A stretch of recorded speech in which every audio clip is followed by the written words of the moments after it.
21 லட்சம் வாக்காளர்களை கொண்ட தமிழ்நாட்டின் மிகப்பெரிய தொகுதிகளில் ஒன்றான தென்சென்னை தொகுதி 3 முக்கிய வேட்பாளர்களுடன் கடுமையான மும்முனை போட்டிக்கு தயாராகி வருகிறது. திமுக சார்பில் வேட்பாளராக மீண்டும் தமிழச்சி தங்கபாண்டியன் அறிவிக்கப்பட்டிருக்கிறார். அதிமுக சார்பில் முன்னாள் அமைச்சர் ஜெயக்குமாரின் மகன் ஜெயவர்தன் மீண்டும் களமிறங்குகிறார். தெலுங்கானா புதுச்சேரி ஆளுநர் பதவிகளை ராஜினாமா செய்துவிட்டு வந்திருக்கிற தமிழிசை சவுந்தரராஜன் பாஜக சார்பில் களமிறங்குகிறார். அடுத்ததாக நாம் தமிழர் கட்சியின் சார்பாக தமிழ்ச்செல்வி போட்டியிடுகிறார். தென்சென்னை தொகுதி துவக்கத்திலிருந்தே தமிழ்நாட்டின் விஐபி தொகுதியாகவே இருந்து வருகிறது. தமிழ்நாட்டின் வரலாற்றில் முக்கியமான பங்களித்த தலைவர்கள் போட்டியிட்டு வெற்றி பெற்ற தொகுதியாகவும் தென்சென்னை இருக்கிறது. திமுக தலைவர் அண்ணாதுரை முதலில் எம்பியாக தேர்ந்தெடுக்கப்பட்டது தென்சென்னை தொகுதியில்தான். சுமார் 2.5 லட்சம் வாக்குகள் வித்தியாசத்தில் அண்ணா இங்கு வெற்றி பெற்றார். திமுக தேர்தலில் பங்கேற்கும் கட்சியாக உருவெடுத்து சந்தித்த முதல் பாராளுமன்ற தேர்தலான 1962 தேர்தலில் இருந்து அடுத்த 15 ஆண்டுகளுக்கு இத்தொகுதி திமுக வசமே இருந்தது. இத்தொகுதியில் நடந்த தேர்தல்களில் திமுக 7 முறையும் காங்கிரஸ் 5 முறையும் அதிமுக 3 முறையும் வென்றிருக்கின்றன. காங்கிரஸ் கட்சி சார்பாக முதல் எம்பியாக டி கிருஷ்ணமாச்சாரி இருந்தார். அது மட்டுமல்லாமல் முன்னாள் குடியரசுத் தலைவர் ஆர் வெங்கட்ராமன், வைஜெயந்திமாலா ஆகியோரும் காங்கிரஸ் கட்சியின் சார்பாக இத்தொகுதியின் எம்பியாக இருந்திருக்கிறார்கள். 1996 துவங்கி தொடர்ச்சியாக 4 தேர்தல்களில் டி.ஆர். பாலுவே தென்சென்னை தொகுதியை கையில் வைத்திருந்தார். அதன் பிறகு 2009 மற்றும் 2014 என 2 தேர்தல்களில் அதிமுக வசம் வந்த தென்சென்னை தொகுதி 2019 மீண்டும் திமுகவின் கைகளுக்குள் வந்தது. தென்சென்னை தொகுதி என்பது விருகம்பாக்கம், சைதாப்பேட்டை, தியாகராய நகர், மயிலாப்பூர், வேளச்சேரி மற்றும் சோழிங்கநல்லூர் ஆகிய 6 சட்டமன்ற தொகுதிகளை உள்ளடக்கிய தொகுதியாகும். தமிழ்நாட்டிலேயே அதிக மக்கள் தொகை கொண்ட சோழிங்கநல்லூர் சட்டமன்ற தொகுதி இத்தொகுதியில் தான் இருக்கிறது. சென்னையின் மிக முக்கியமான பள்ளிக்கரணை சதுப்பு நிலம் இப்பகுதியில் தான் இருக்கிறது. லட்சக்கணக்கானோருக்கு வேலை வாய்ப்பை வழங்கும் மென்பொருள் நிறுவனங்கள், தியாகராய நகர் மற்றும் கோயம்பேடு போன்ற வணிகம் செழித்தொழுங்கும் பகுதிகள், திரைப்பட தயாரிப்பு நிறுவனங்கள் மற்றும் ஏராளமான கல்வி நிறுவனங்களும் இத்தொகுதியில் உள்ளன.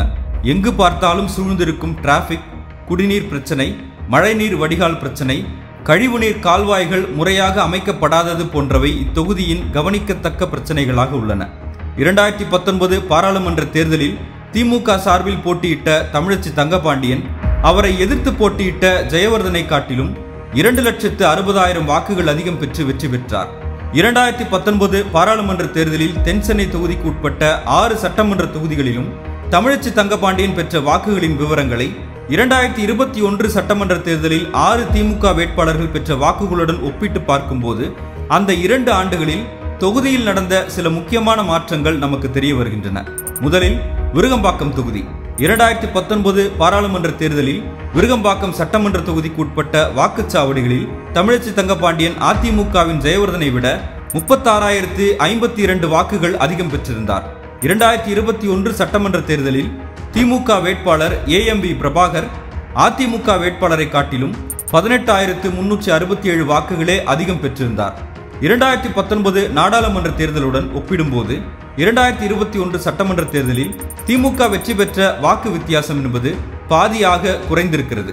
இரண்டாவதாக சைதாப்பேட்டை தொகுதி 2019 நாடாளுமன்ற தேர்தலில் சைதாப்பேட்டை தொகுதிக்குட்பட்ட வாக்குச்சாவடிகளில் தமிழச்சி தங்கபாண்டியன் 49,859 வாக்குகள் அதிகம் பெற்றிருந்தார். 2021 சட்டமன்ற தேர்தலில் திமுக வேட்பாளர் மா சுப்பிரமணியன் அதிமுக வேட்பாளரை விட 29,408 வாக்குகளே அதிகம் பெற்றிருந்தார். இங்கும் 2 ஆண்டுகளில் வாக்கு சதவீதம் ஏறக்குறைய பாதியாக குறைந்துள்ளது.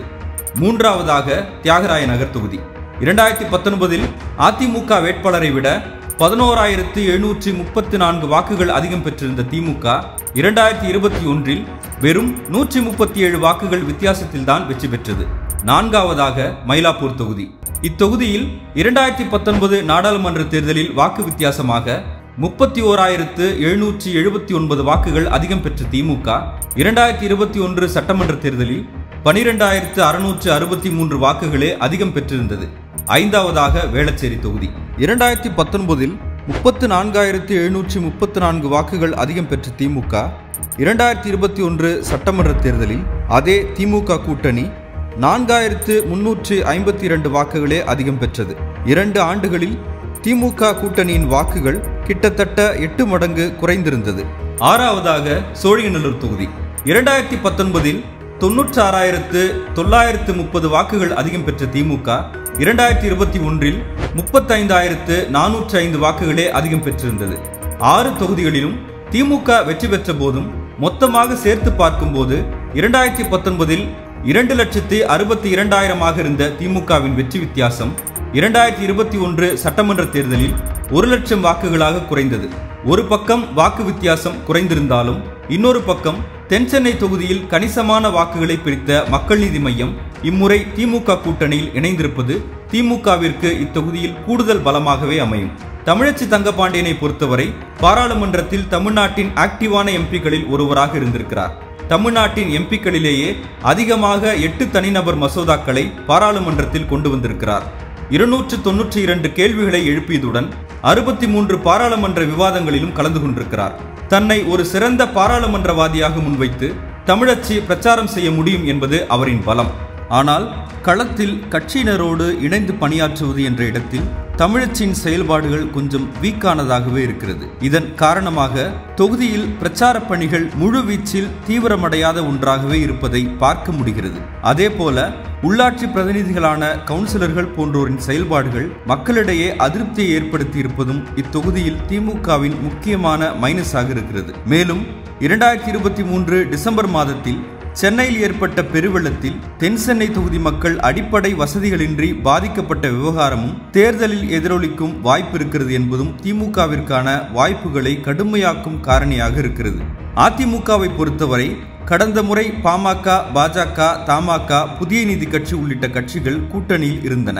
இந்த முறை தேமுதிகவும் எஸ்டிபிஐ கட்சியும் தான் உடன் இருக்கின்றன. பாஜகவும் பாமகவும் இல்லாதது அதிமுகவின் வாக்குகளில் என்ன பாதிப்பை ஏற்படுத்தும் என்பதும் கவனிக்கத்தக்க ஒன்றாக இருக்கிறது. ஏனென்றால் 2016 சட்டமன்ற தேர்தலில் தென்சென்னை தொகுதிக்குட்பட்ட 6 சட்டமன்ற தொகுதிகளிலும் பாஜக தனியாக நின்று மொத்தமாக 86,000 வாக்குகளையும் பாமக தனியாக நின்று மொத்தமாக 43,000 வாக்குகளையும் பெற்றிருந்தது குறிப்பிடத்தக்கது. 2021 சட்டமன்ற தேர்தலுக்கு பிறகு தமிழ்நாட்டின் அரசியல் சூழலில் எதிர்க்கட்சியாக பெரிய அளவில் ஆக்டிவாக இல்லாமல் அதிமுக இருப்பது அதன் பலவீனம். மேலும் கூட்டணி கணக்குகளில் சொதப்பியதும் அதிமுகவின் பலவீனமாக பார்க்கப்படுகிறது. ஆனால் ஜெயவர்தன் இத்தொகுதியில் ஏற்கனவே 2 முறை போட்டியிட்டு அதில் ஒரு முறை வெற்றியும் பெற்று மக்களிடையே அறிமுகமான முகம் என்பது அதிமுகவின் பாசிட்டிவ் விஷயமாக இருக்கிறது. அது மட்டுமல்லாமல் அவர் ஜெயக்குமாரின் மகனாகவும் இருப்பதால் அவரை வெற்றி பெற வைக்க வேண்டும் என்று தீவிர பிரச்சாரத்தில் இறங்குவதில் அதிமுக தொண்டர்கள் உற்சாகமாக இருக்கிறார்கள்.